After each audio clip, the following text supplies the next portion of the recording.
여러분들 굉장히 어려운 일들을 만나보신 적이 있습니까? 혹은 어떤 심각한 병에 걸려서 하나님 앞에 치료해달라고 기도해 보신 경험이 있으신지 모르겠습니다.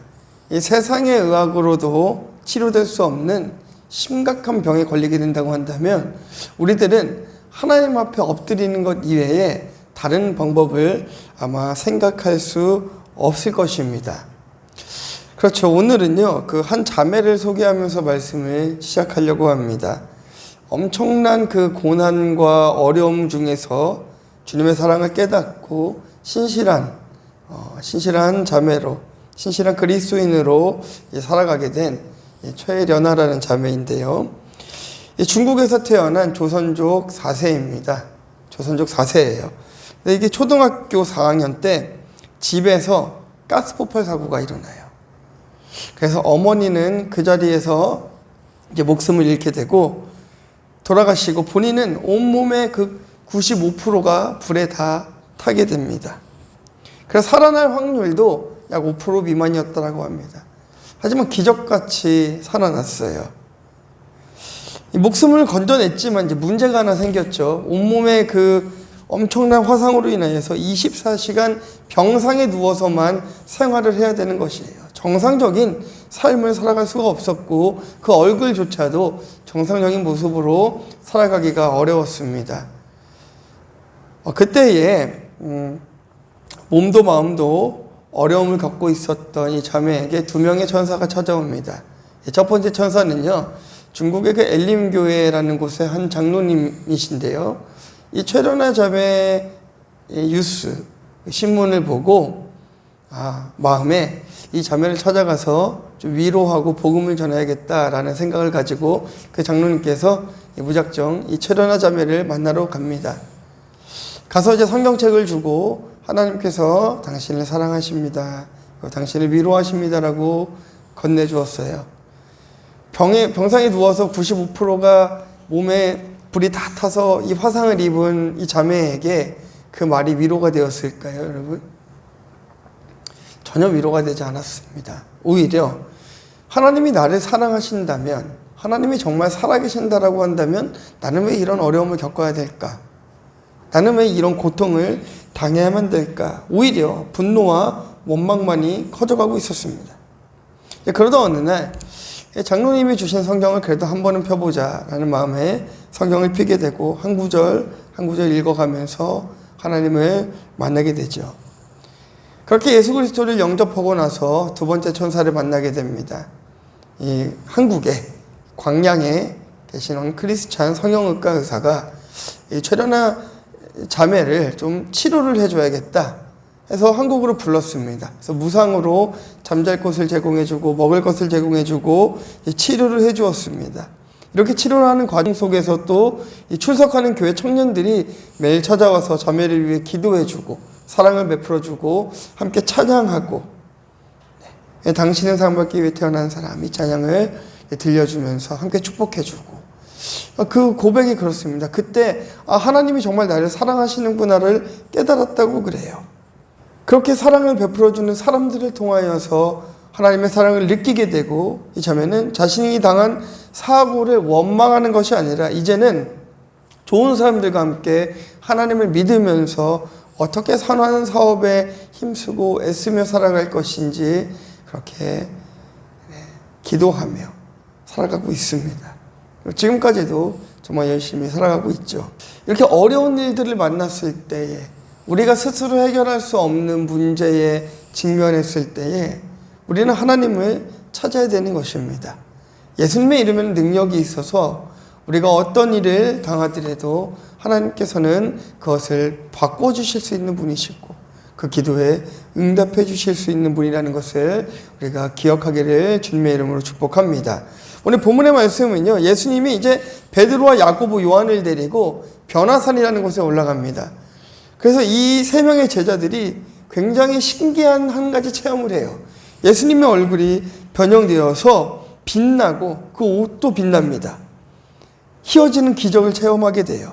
그리고 이 아래에 있는 9명의 제자들은 간질병에 걸린 그 아들의 병을 고치지 못해서 불안해하고 있습니다. 그때에 예수님께서 이제 밑으로 내려가시는 거예요. 그때 귀신 들려 간질로 이 고생하던 아들의 아버지가 예수님께 나와 무릎을 꿇고 엎드려서 제발 이 병을 좀 고쳐달라고 애원합니다. 애원합니다. 그때 예수님께서는 귀신 들린 아들의 간질병을 고쳐주시죠. 근데 성경은요, 의도적으로 이 변화산의 사건과 이 밑에서 치유받지 못하고 있는 이 아들의 사건을 의도적으로 이렇게 보여주는 거예요. 산 위의 빛과 산 아래의 어두움을 대조적으로 보여주고 있는 것입니다. 하나님이 보시기에 악한 세상과 거룩한 하나님의 모습을 이 변화산의 빛과 산 아래의 어둠을 통하여서 대조시켜 보여주고 계신 것이에요. 또한 이 빛이 어둠을 어떻게 이기는지 예수님께서 직접 내려가셔서 그것을 모델로 보여주시는 것입니다. 예수님께서는 이렇게 빛의 모델로서 이 땅에 오셔서 많은 일들을 행하셨고 기적을 베푸셨지만 예수님에게 돌아온 것은 신성모독이라는 죄명이었고 그로 인하여서 십자가의 저주를 받게 되시죠. 여러분, 그렇다면 산 아래에 있는 제자들은 왜 귀신 들린 아들의 병을 고쳐주지 못했을까요? 하나님의 때가 아니었기 때문이라는 견해가 있습니다. 또한 제자들이 행하는 기적의 역사가 자신의 능력, 인간의 능력이 아니라 예수님의 능력이라는 것을 보여주기 위해서 예수 그리스도의 정체성을 알려주시기 위하여서 제자들이 그 귀신을 쫓아내지 못했던 것이죠. 특별히 이 귀신 들린 백성, 아들, 귀신 들린 아들, 귀신 들린 제자면 안 되죠. 귀신 들린 아들이 병을 치유받을 때 그 자리에는 그와 그 아비만 있는 것이 아니라 많은 사람들이 있었습니다. 귀신이 나가는 모습을 보고 그 병이 치료되는 모습을 보고 많은 사람들이 주님 앞에 돌아오게 되는 것이죠. 말하자면 구원받은 백성들에게는 그 믿음을 더 견고히 하고 그렇지 않은 자들에게는 그리스도를 영접할 수 있는 기회를 이것을 통하여 주셨던 것입니다. 오늘 말씀을 통하여서 귀신 들린 아들을 고쳐주신 그 하나님의 은혜와 기적을 통해서 구속의 역사, 하나님께서는 어떤 자들을 구속하여 주시는지, 구원하여 주시는지 한번 생각해보는 시간이 되기를 주님의 이름으로 축복합니다. 첫 번째는요, 만남입니다. 아이와 아버지의 만남입니다. 14절부터 16절까지의 말씀을 함께 보도록 하겠습니다. 네, 시작.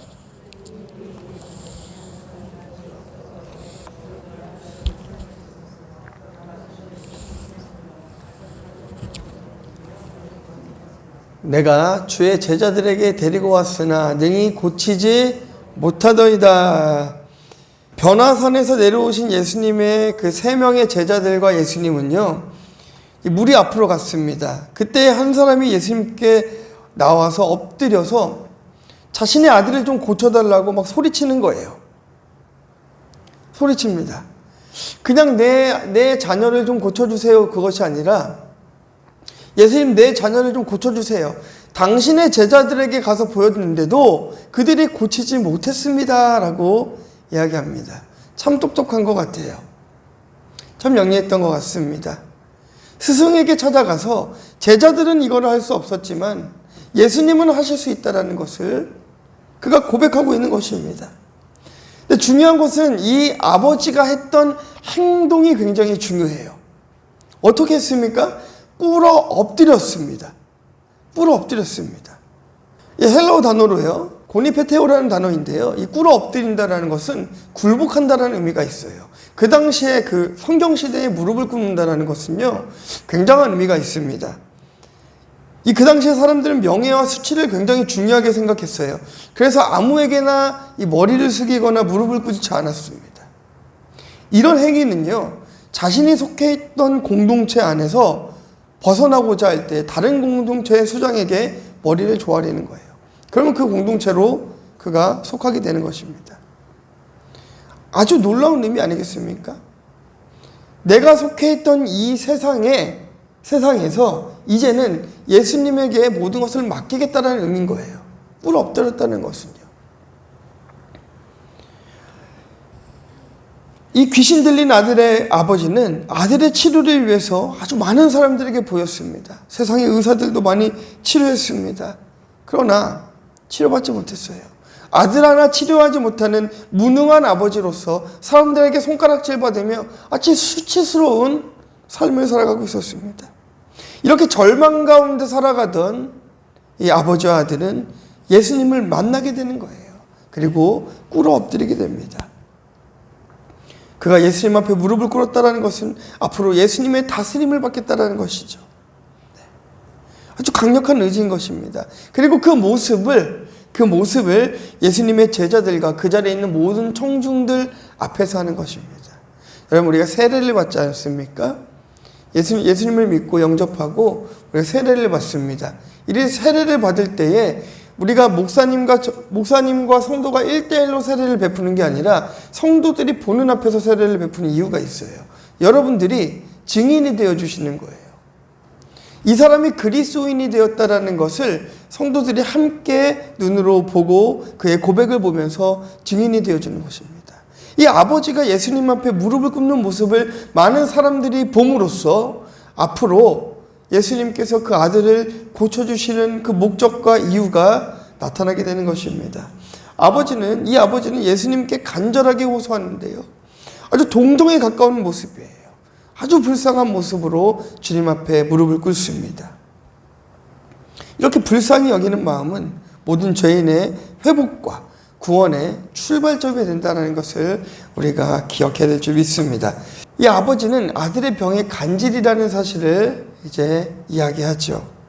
여러분, 당시에 그 간질은요, 귀신에게 사로잡힌 병이라고 여겼어요. 그리고 달에 사로잡힌 것이라고 얘기했습니다. 그래서 여러분, 그런 얘기 들어보셨나요? 옛날 사람들은 이 하늘의 달을 똑바로 쳐다보지 못했습니다. 귀신 들린다고. 좀 미신이지만 그렇게 했었습니다. 이 당시의 사람들도 그랬던 모양이에요. 달과 귀신에 들려서 지금 간질에 걸려갖고 치료할 수 없는 상태가 되었다는 것이에요. 아무리 능력 있는 의사에게 보여도, 아무리 능력 있는 주술사에게 보여도 이 아들의 병은 치료될 수가 없었습니다. 또 이렇게 귀신이 들렸다는 것은요, 신으로부터 버림받은 사람이라는 인식들을 사람들이 갖고 있었어요. 그건 이 사람들이 바라볼 때 이 아버지와 아들은 어땠습니까? 어떻게 했습니까? 이 아버지의 죄로 인하여서 아들이 병에 걸렸다라고 사람들이 생각하는 거예요. 저 아버지가 얼마나 큰 죄를 지었길래 아들이 저렇게 아플까? 이렇게 여겼던 것입니다. 저 아들은 하나님께서 버린 아들이야. 신의 저주를 받은 아들이라고 사람들은 그렇게 여겼던 것입니다. 그렇게 여겼던 것입니다. 그럼에도 이 아버지는 포기하지 않고 아들을 치료하기 위해 예수님 앞에 무릎을 꿇는다는 것이에요. 자, 우리 16절 말씀 한번 같이 읽도록 하겠습니다. 시작. 내가 주의 제자들에게 데리고 왔으나 능히 고치지 못하더이다. 이 아버지는 예수님의 제자들에게 자신의 아들을 보이면 치료가 가능할 것이라는 희망을 안고 제자들을 찾아왔습니다. 그런데 결과가 어땠습니까? 제자들이 치료하지 못했습니다. 아무리 능력이 있는 제자들이라 할지라도 병을 치료할 수 있는 능력은 그들에게는 없었어요. 오늘날도요, 이 치료의 은사를 말하면서 마치 자신이 어떤 능력이 있는 것인 양 과시하는 사람들을 종종 보게 되죠. 그리고 이런 은사를 가졌다라고 말하면서 무분별하게 사용하는 사람들이 꼭 보면은 이단이 되거나 사이비가 되거나 거짓 선지자가 됩니다. 예수님의 이름의 권세의 능력이 있는 것이지 사람에게 능력이 있는 것이 아니란 말이에요.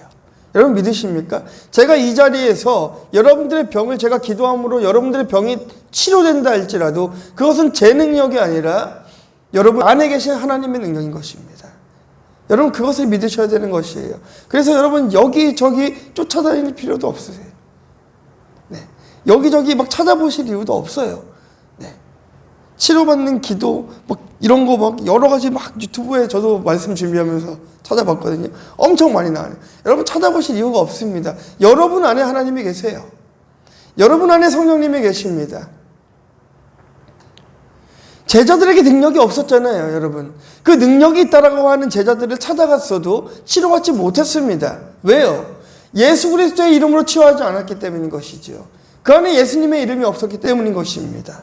그래서 여러분, 뭐 치료의 은사를 배운다거나 개발한다거나 이건 절대로 불가능한 것입니다. 이런 의미에서 이 귀신 들린 아이의 아버지는 참 번지수를 잘 찾은 것 같아요. 제자들에게 능력이 없음을 발견하고 바로 예수님을 만나게 되었습니다. 얼마나 다행인지 모릅니다. 얼마나 다행인지 모릅니다.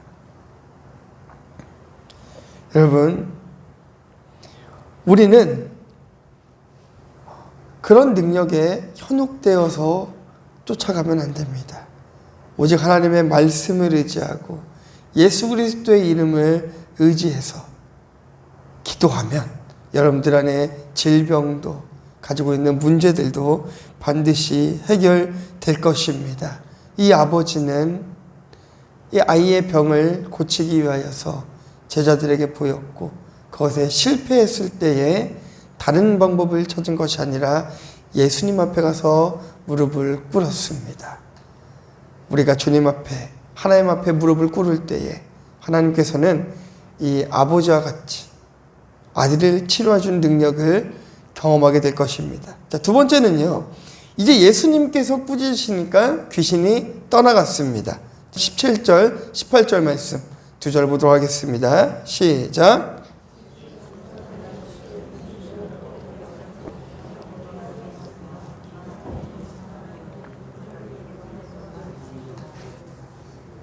이에 예수께서 꾸짖으시니 귀신이 나가고 아이가 그때부터 나으니라.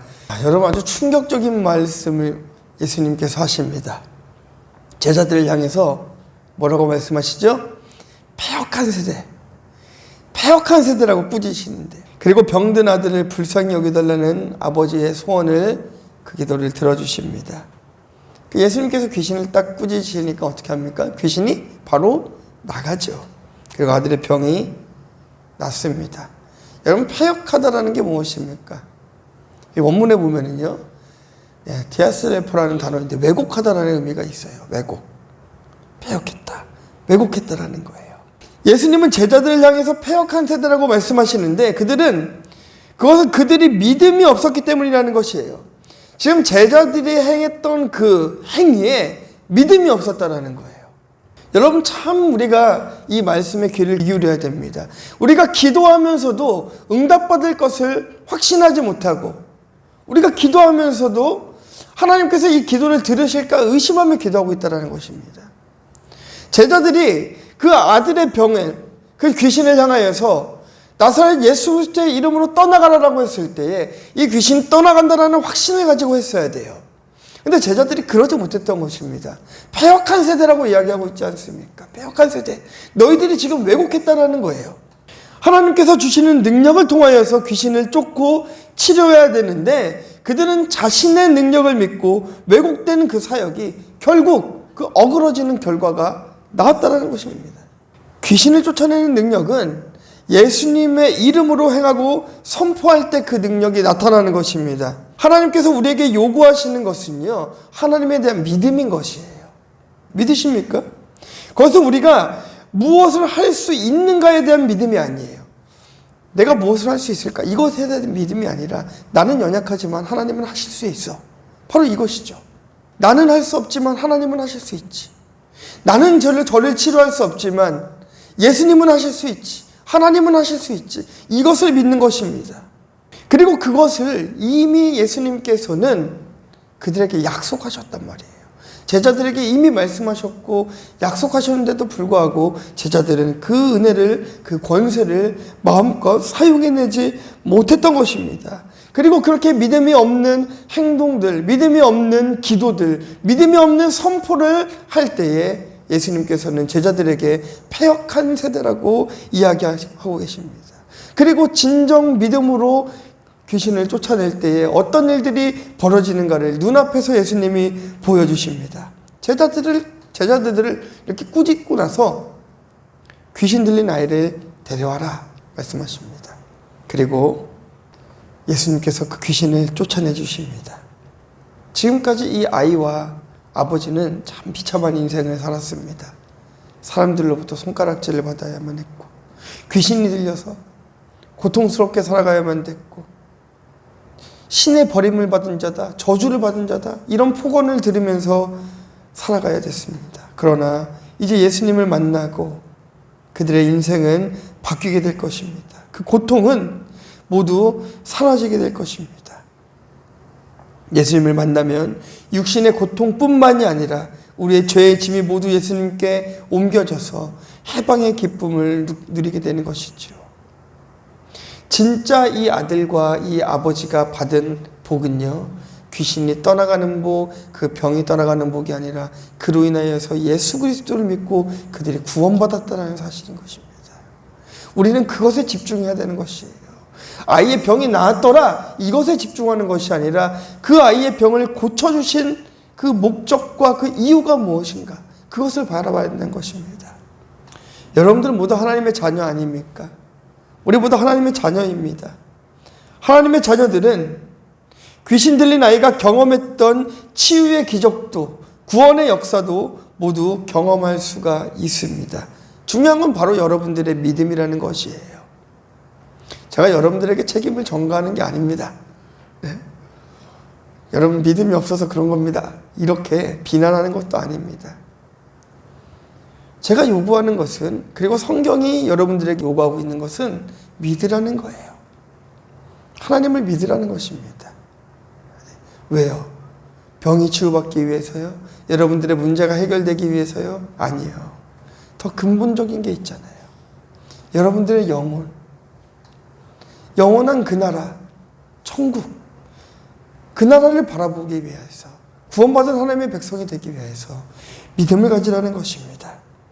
또한 그 믿음을 요구하실 때에 단순히 우리가 구원받는 것만을 이야기하는 것이 아니라 이 귀신 들린 아이를 하나님께서, 간질에 걸린 아이를 보여주시면서 실제적으로 하나님께서 그 치유의 역사를 일으키실 수 있는 분이라는 것을 또한 우리들에게 이야기하고 있는 것입니다.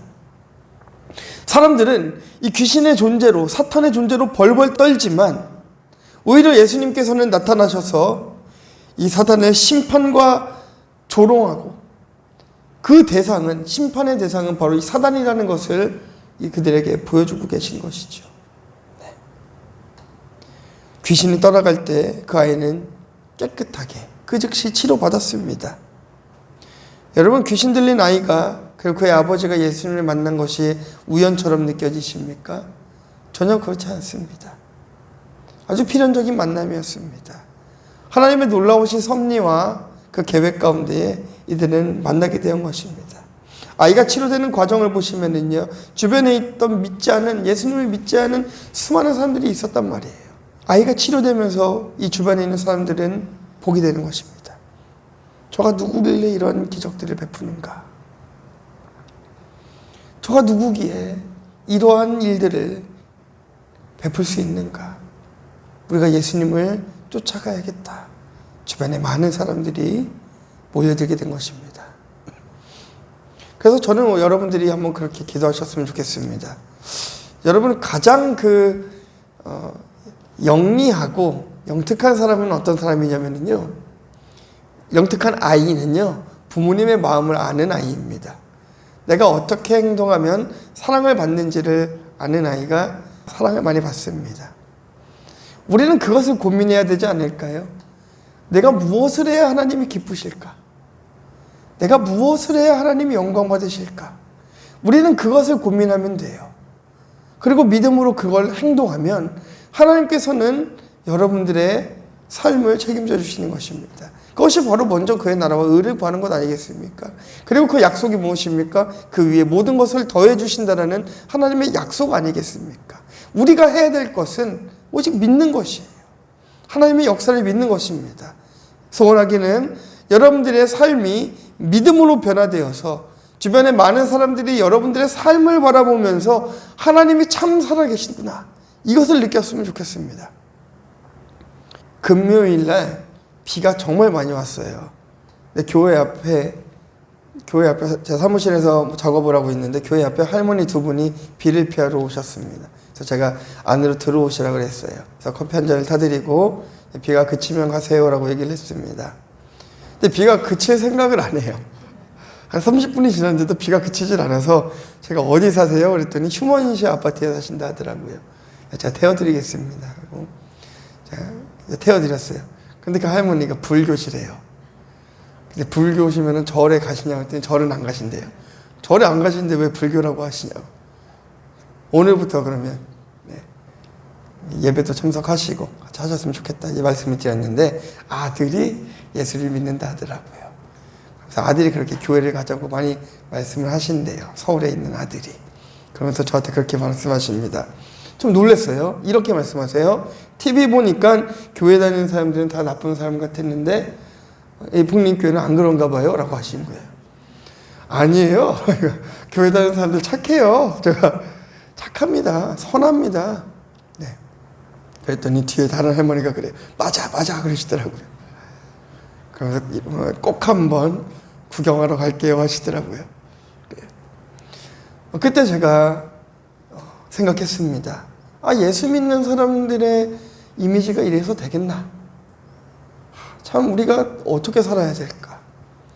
얼마나 우리가 세상 속에서 믿음의 삶을 살아내지 못했으면 사람들이 우리를 바라보면서 하나님을 보는 게 아니라 교회는 악하구나, 교회는 나쁜 사람들이 많다 이런 소리를 들으며 살아가고 있을까? 정말 회개했습니다. 우리는 믿음을 모임으로 믿음의 기적들이 삶 가운데서 일어나고 그 기적들을 체험하며 많은 사람들이 여러분들을 바라보며 하나님의 살아계심을 인정할 수 있는 귀한 삶이 되기를 주님의 이름으로 축복합니다. 자, 마지막 세 번째는요. 결국 하나님께서 제자들에게 겨자씨 하나의 믿음을 요구하십니다. 19절 20절 말씀 한번 보도록 하겠습니다. 시작.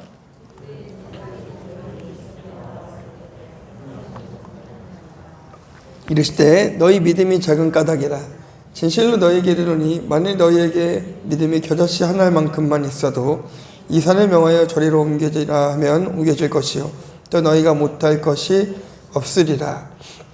예수님은 제자들을 향해서 믿음이 작은 까닭을 책망하십니다.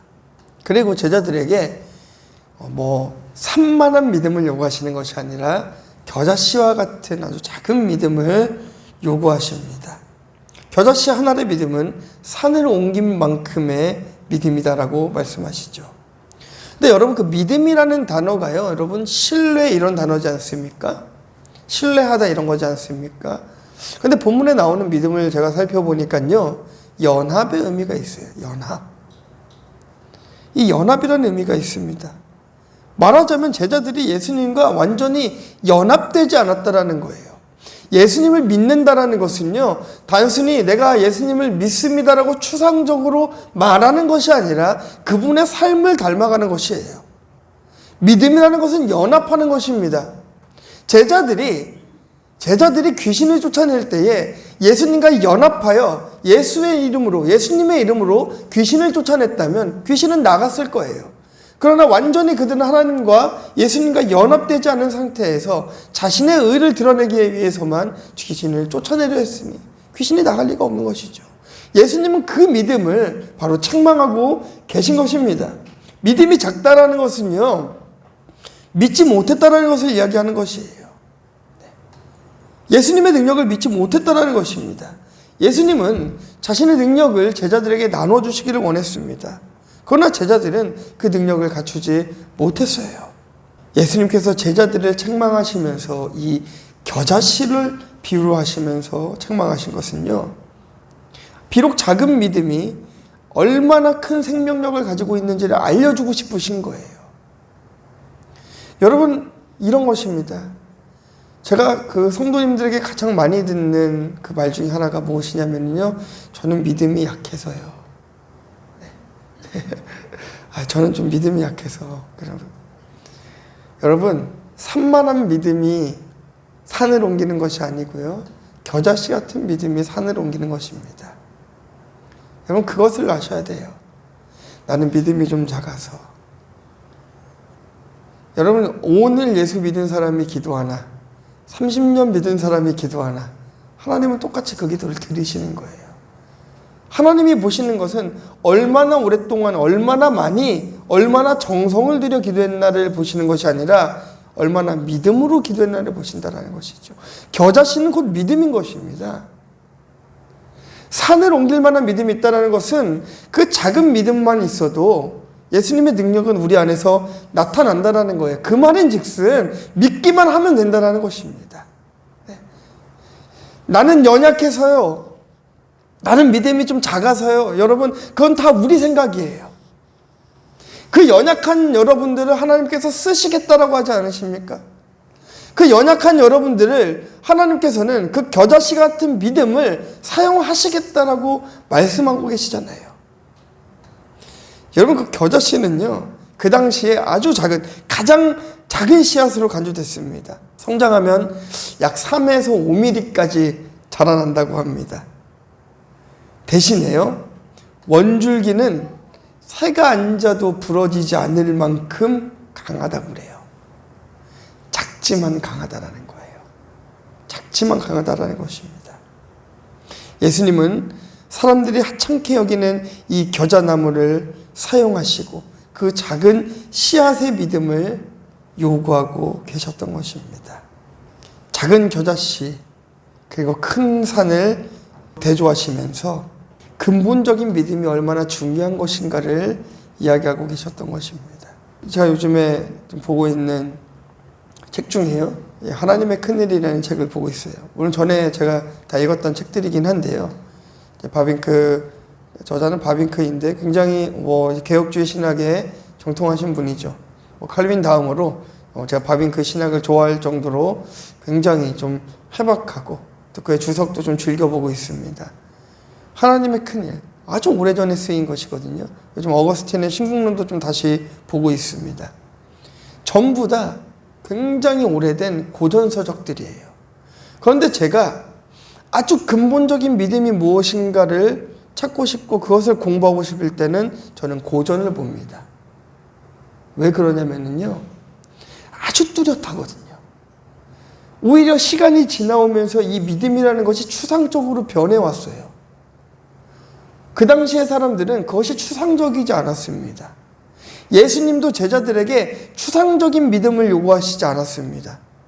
겨자씨를 비유하시면서 아주 작은 그 믿음만 있어도 어떤 일이 이루어질 수 있는가를 그 눈앞에서 귀신을 쫓아내시면서 보여주셨습니다.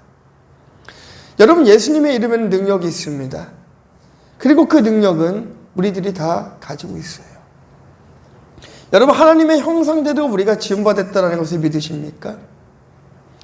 인간의 뇌를요, 천재들이 한 1% 정도 썼다고 합니다. 아인슈타인 같은 천재들. 요즘에는 15%까지도 썼다, 이런 말들도 나오긴 하는데요. 15%라고 해도요. 우리가 참 천재다, 세상에 보기 힘든 사람이다라고 말하는 사람들도 1%, 아주 많이 써봐야 15%까지 쓴다고 하는데요. 100%를 다 사용한다고 해보세요. 얼마나 놀라운 능력이 나타나겠습니까? 그 겨자씨 하나의 그 작은 믿음은 우리의 그 능력을 100%로 끌어줄 수 있는 능력이 있다는 것이에요. 우리가 해야 될 건 무엇일까요? 결론입니다. 우리는요, 예수님의 이름의 능력을 믿고 의지하기만 하면 돼요. 그 능력은 아주 강력한 힘이 있습니다. 산을 옮기는 힘이 있습니다. 여러분, 육신의 질병이요, 물질의 문제, 여러분 가지고 있는 어떤 삶의 문제들이요, 그게 중요한 게 아니란 말이에요. 겨자씨 같은 그 믿음이 있으면 그 믿음이 그 문제들을 해결해 줄 수 있습니다. 그러나 더 중요한 것은 그 믿음이 여러분들을 구원할 수 있다는 것이에요. 우리의 작은 믿음이 여러분 기적을 만들 것입니다. 이제 우리가 기도했으면 좋겠어요. 이제 여러분, 우리 하나님 앞에 기도할 때에 하나님, 내 믿음은 연약합니다, 이렇게 기도하지 않으셨으면 좋겠습니다. 하나님, 저에게 겨자씨만큼의 아주 작은 믿음이 있지만 예수님께서 말씀하시지 않았습니까? 이 작은 믿음으로 큰 기적을 만들어내신다라고 예수님께서 말씀하셨으니 하나님, 나의 이 작은 믿음 보시고 하나님 축복해 주세요. 기적을 베풀어 주세요. 당당하게 기도했으면 좋겠습니다. 주눅들지 마세요. 내 믿음이 이만큼인데, 나는 뭐 헌금도 이만큼밖에 못하는데, 나는 교회에서 봉사도 이거밖에 못하는데, 그게 여러분들의 믿음의 크기를 좌우하는 게 아니란 말이에요. 그럼 눈에 보여지는 하나의 우리의 행위일 뿐입니다. 여러분 안에 그 작은 믿음은요, 큰 기적을 만들어냅니다.